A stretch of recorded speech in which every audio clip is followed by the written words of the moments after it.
K-pop Demon Hunters is, without a doubt, in the top 3 biggest animated movies of 2025, but it might be the movie with the most secrets buried underneath the casual scenes from beginning to end. Which is why in this video, I'll be digging up those secrets. From how the movie took shots at real K-pop record labels, to Zoe predicting the future with her writings, down to Mira and Zoe getting demon markings. But there's a secret in particular that makes all the others look small in comparison, and I'll be revealing it at the end of the video, so like and subscribe, let's get to it. Personally, I've always kept a very close eye on Zoe. Like, I'm not even kidding. There's something about people that always want the vibe to be smiley and jovial that makes me suspicious. I usually think there's something they are hiding deep down that they don't want people to know. And when I was rewatching K-pop Demon Hunters, I saw what Zoe's secret was. She's not the cute, oblivious teammate. Oh no, she knows about demons. Like, she's always known, even before she became a demon hunter. If you take a look at the scene where she was writing song lyrics while she was still in school in America, you'll see that she wrote the word demon in it. But what makes it a lot more suspicious is that she crossed out the letter O as though she put a target on demons. Like I said, this was long before she joined HUNTRIX. So how did she know about demons? Well, I'll answer that later. Up next is a secret that made my jaws drop when I learned about it the first time. And it is about the tallest member of HUNTRIX. If you don't know who the tallest member of the group is, then I don't know the animation you watched because it cannot be K-pop Demon Hunters. The member I am talking about is Mira. And let me tell you, Mira isn't who she appears to be. As a matter of fact, Mira is a demon. How is this possible? Well, the clues were all there. We just never looked close enough to notice them. If you paid attention to the color schemes in the movie, you would realize that humans and demons were divided with one clear indication. Demons had colored hair, while humans had black hair. Now, what hair color does Mira have? Pink, right? Well, that's because she is a demon. Even her family has black hair. She was always a demon, which was why she could never fit into the restrictions that her family placed her in. Yet somehow, that's the least shocking thing about Mira. I mean, it is shocking that she is a demon, but wait till you find out that she has a demon sibling in the movie. I know your brain is running a full sprint through the movie trying to figure out who this demon sibling is. I mean, why didn't we see her talking to any demons? The one time she saw Rumi talking to a demon, she put her blade through that demon instantly. And yet, she has a demon sibling, and her brother is our ever so mysterious mystery Saja. You know, of all the people I could possibly think that she'd be related to, I wasn't expecting it to be Mystery, but I totally see how they could be related, always looking like they want to be left alone. If you want to know how I know they are siblings, just take a look at both their ears. These two family members wear the same kind of earring, a demon fang earring. It's almost like they're not even trying to hide it at all. Then there's the scene where Mira wouldn't let Zoe thirst over her mystery when they were writing a song. It was giving serious big sister energy, and yet she's not the only HUNTRIX member that has a demon sibling. Keep watching to find out who else does. At number 4, I will be revealing to you which other HUNTRIX member has a demon for a sibling. You might remember her as the first person we talked about in this video. Yeah, I'm talking about Zoe. I told you that I was always suspicious of her. Well, that suspicion paid off because I finally caught her. Zoe has a demon sibling, and here's how I know. Well, the first question is, who is her demon sibling? Well, it is our very own heartthrob, Jinu. You know, I sometimes feel that Jinu was supposed to have a last name, but whatever. I know you're surprised that Zoe and Jinu are related, but focus. Let's go back to Jinu's flashbacks of how he abandoned his family. Now, I want you to take a really close look at his younger sister and tell me what you see. Here's what I see. That is younger Zoe. You see the resemblance, right? Well, I know what you must be thinking, but Kareem, if they are really siblings, then Zoe should be dust by now because Jinu is over 400 years old. Well, the devil is in the details. The only way she could have survived so long is if she were a demon, which she clearly is. And if you noticed, you'd see that she and Jinu are the only demons with black hair. Well, that's because they haven't abandoned their memories. Moving on to the fifth secret in the movie. Did you ever notice that Mira was in love in the movie?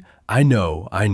Those two words don't feel like they belong in a sentence together. Mira and love. But I assure you, the signs were there. You just didn't see them. And what makes her romantic life spicy is that she was involved with not one, but two guys. Like, easy girl, are you really that greedy? What do you need two guys for? Well, that's what she got. And not just any guys. She got two of the hottest guys in the movie, other than Jinu. Those are Romance and Abby Saja.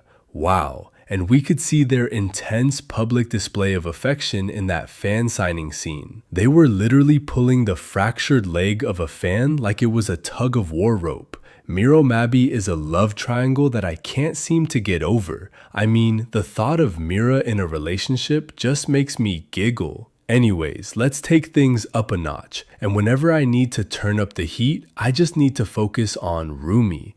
That girl is a dark secret magnet, which is why this secret is about her. Well, guess what? She also has a demon sibling. I guess you can say that this generation of demon hunters isn't what the originals had in mind when they formed the first group of demon hunters, because here we are with a group of demon hunters that consists of demons who all have demon siblings. That's a conflict of interest at its peak. Rumi's demon sibling isn't anyone we saw in the movie, so don't worry that you were not being sharp enough to notice it.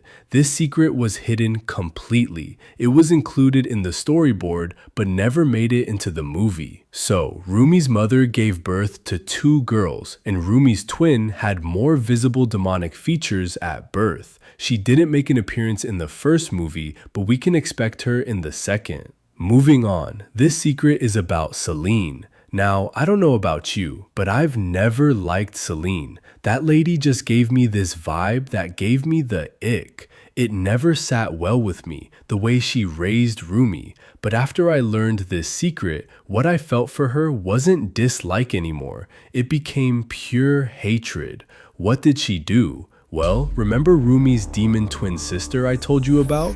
Well, she didn't just disappear because she wanted to. Oh no, Celine had a hand in that, and I'm going to reveal to you how much of a terrible person that woman is. So, we can already see that she has a very strong hate for demons, which is totally understandable. What isn't understandable though, is that she let that hate blind her. When she found out that Myung, Rumi's mother, was involved with a demon, she lost it. I guess she couldn't bring herself to understand how a demon hunter could fall in love with a demon. So she tried to kill Rumi's demon father, but Rumi's mother wouldn't step aside, so Celine ended up killing them both. She took baby Rumi and abandoned her twin because of her obvious demon features. You know, I really thought I couldn't hate someone more. But wow, Celine just introduced me to a whole new level of hate. Anyway, at number 8, there's another side of Zoe that many of you slept on.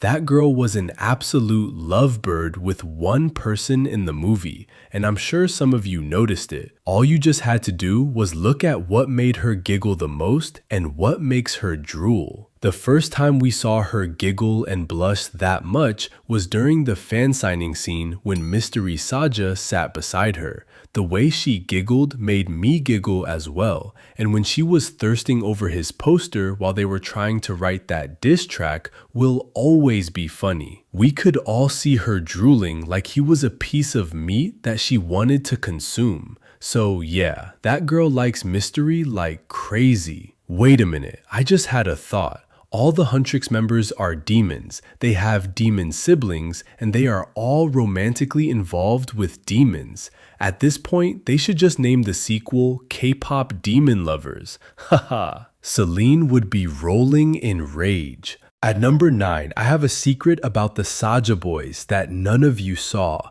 And it's really surprising because it happened right before your eyes. What am I going on about? Well, I'm talking about the scene where the Saja boys showed their demon form to the whole world, but no one saw it. I know it doesn't sound real, but I'll prove it to you. It happened when a female announcer on the TV was calling out the winners of each Idol Awards category. We know that at some point the broadcast was interrupted by the Saja boys and they announced that they would be having a free show. But the secret happened before the Saja boys appeared to make their announcement.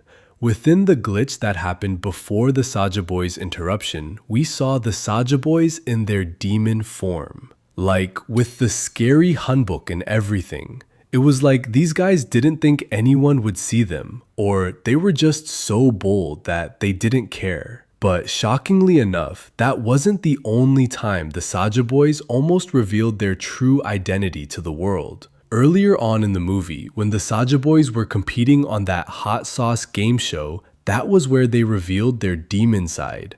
But none of you had the speed to catch the mistake. And it's completely not your fault. The human eye isn't fast enough to keep up with something like that. This secret was revealed after Rumi, Mira, and Zoe fell off that slide, which embarrassed the life out of them. When they looked up at the Saja boys, they were smiling like a bunch of evil uncles that had pulled the biggest prank one could possibly think of. But if you take a look at their eyes, you'll see that their eyes switched to their demon eyes for a split second. It was so fast that you could miss it even while looking into their eyes. Anyways, at number 11, there's a secret that moved at its own speed.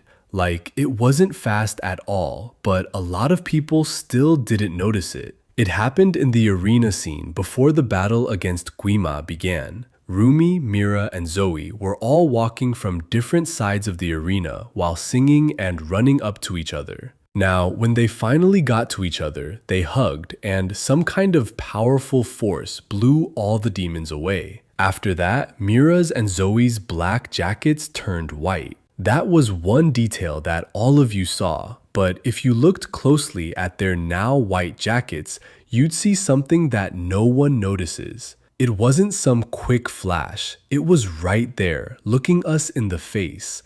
Their white jackets now had a new design that was made to look like Rumi's demon markings. But you could only properly see it if you really paid attention to the jackets. Speaking of paying attention, did you see that detail during the performance of Your Idol that melted people's hearts? I know you must be wondering what I am talking about. Your Idol was a villain song, so what sweet thing could have happened while they were performing a villain song? Well, for those of you who didn't see it, Jinu did the closest thing we got to a public display of affection in that scene. If you look close to his wrist, you'll see that he's wearing Rumi's bracelet. Remember Rumi's bracelet, which she gave him after an elderly woman gave it to her? You would think he'd throw it away, but here he was, rocking it on stage for the world to see. That is my equivalent of a wedding ring. You can disagree with me, but I stand by what I said. Clock it. Number 13 is a bit of a detail that our minds deceived us into believing. So you know how the end of the movie feels so victorious? The girls had reconciled and they had taken down the big bad devil with one of the most thrilling songs you had heard in the entire movie. It seemed like the perfect time for the barrier to turn gold. So I understand why a lot of people would think that it turned gold, but that's just a misconception. If you look closely at the Hunmoon, it's still shown blue. But why though? That's exactly the mind-blowing secret that I will review at the end of this video. Derpy the tiger and Susie the magpie are spirits, not demons. They were inspired by spirits that were used as talismans in ancient times. People would use a drawing of the tiger with the markings to keep evil spirits away. It was a kind of insecticide for spirits. You can call it a spiriticide. Haha.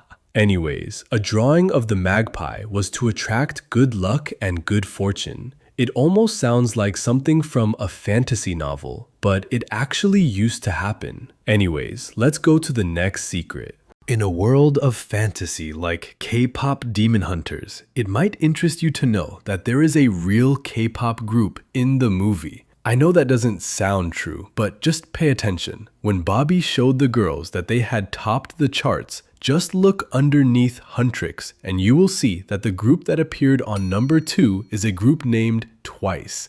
They are a real K-pop girl group and they appeared again during the Idol Awards. The hallway that the girls ran through when Bobby came to call them to perform had 2 posters. The second poster was Twice's poster, so they appeared twice in the movie. And it gets even more interesting from here. Did you know that the Saja boys are all shaped the same way? That is, except Abby. That guy's shaped like a rock. The rest of the Saja boys all have the same physique, like they are shaped from the same drawing. The only thing different about them is their hairstyle and color and their dressing. If you strip all that away and the features of their faces, you wouldn't be able to tell which Saja boy is which. And it's quite funny that they did this because it's basically how the real-life K-pop bands are. They make their idols look the same so they can have a form of uniformity on stage. Another fun secret detail that you might not know is that the director voiced a character in the movie. I know that tickles your thoughts, just trying to figure out which characters she voiced,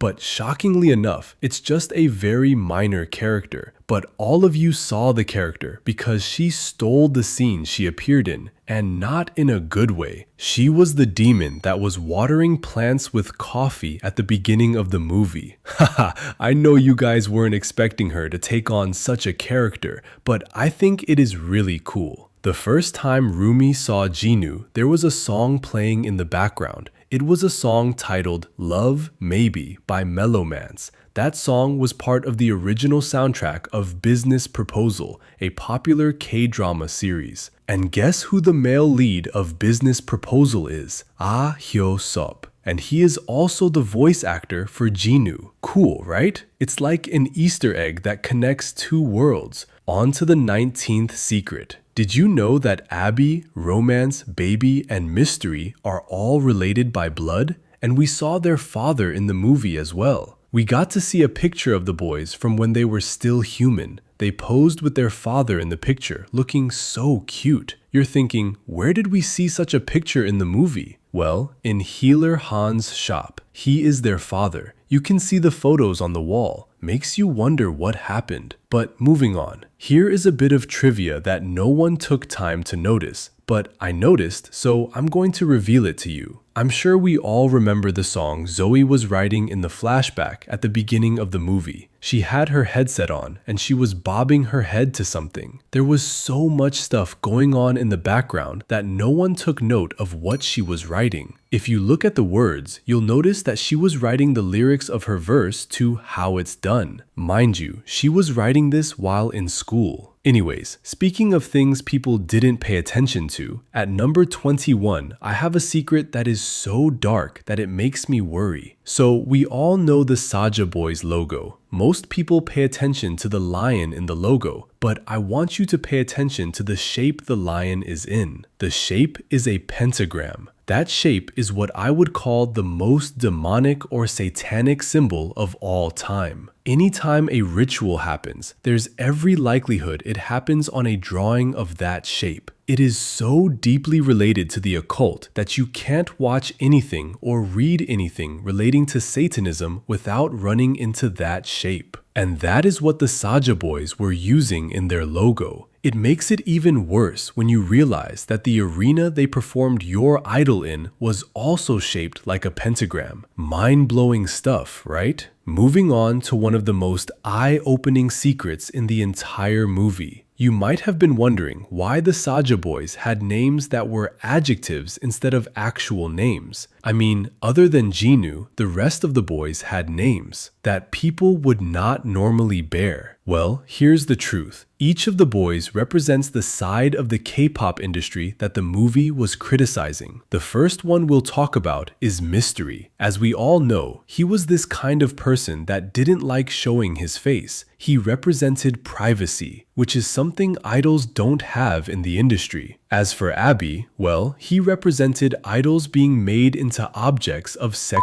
desire. Romance represents one of the most important ones, which is idol fan fantasy. There are a lot of fans out there who think they own idols, and romance was the criticism of that ideology. Baby, on the other hand, was representing the industry making idols look and sometimes even behave like minors, which is something that creeps. Up next, this is probably one of my favorite secrets in the entire movie. And it's not anything dark or anything with much consequence. It is simply an Easter egg that was placed in the movie. If you go back to the fan signing scene when Bobby, Zoe, and Mira were looking at fan posts about themselves, you will notice that the post about Rumi and Jinu was made by an account that was named mag_kang24. I know that might not look like much or sound like much, but then it begins to have more weight when you figure out that the director's name is Maggie Kang. So they basically placed the director in such a strategic part of the movie. Like I said, it's a sweet, tiny thing that I can't seem to help but smile at.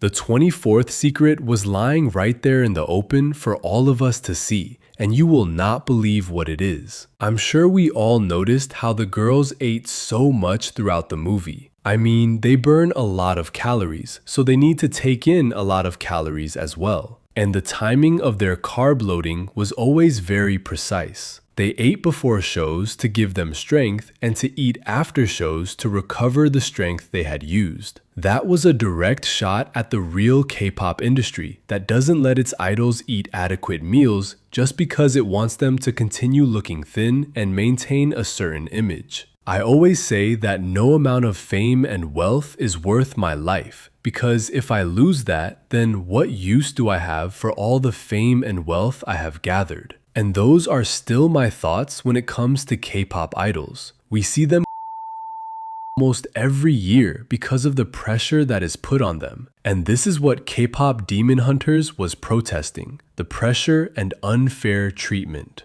And the final secret in today's video is the big shocking detail I promise. What exactly do you think it is? Well, it is the reason why the Honmun hasn't been sealed. Think about it. There have been a lot of demon hunters in the space of hundreds of years since the very first demon hunter group was formed. And throughout all those centuries, are you trying to tell me that none of the groups were strong enough or had the right songs to seal the barrier? If it's about souls, then HUNTRIX are the perfect group to get that golden Honmun, because no group in the history of demon hunters has been able to get as many fans and listeners as HUNTRIX have because of the digital age they exist in. And yet they were not able to turn it gold. Why? Well, it's simple. A lot of people believe that the demon hunters represent 4 mystical guardians, and these guardians are tasked with maintaining the balance of the world. In the case of HUNTRIX, that means keeping the human and demon worlds separate and eventually sealing the barrier. But like I mentioned, these guardians are 4 in number, and HUNTRIX has only 3 members. All the demon hunting groups have always been a trio. Well, that was always the problem. They needed a 4th member to complete them so they could bring balance. And there you have it, folks. Anyways, that's all for today. Leave your thoughts in the comments, and I'll see you next time. Bye.